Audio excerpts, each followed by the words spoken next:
দেবী কুমারী রূপে পূজিতা হয়ে থাকেন শক্তিপীঠ রত্নাবলীতে। এখানে বিশ্বাস যে দেবীর ডান স্কন্ধ পতিত হয়। দেবীর ভৈরব হলেন শিব।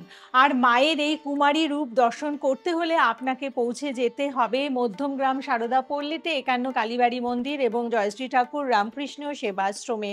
মায়ের এই রূপের সাথে আরও একান্ন জাগ্রত রূপ যেমন আপনারা দর্শন করতে পাচ্ছেন, সাথে মায়ের পুজোও আপনারা দেখতে পাচ্ছেন।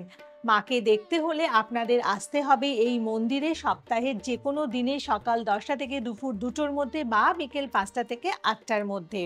আপনাদের জন্য বিশেষ দৈব প্রতিকার দেওয়া হয়ে থাকে প্রতি বৃহস্পতিবার এবং শনিবার করে সকাল 10টা থেকে দুপুর 2টোর মধ্যে, এবং এই উপহার আপনাদের হাতে তুলে দেন এই মন্দিরের যিনি সৃষ্টিকর্তা জ্যোতিষ অধ্যাপক জয়দেব শাস্ত্রী সম্পূর্ণ বিনামূল্যে একেবারে উপহার স্বরূপ।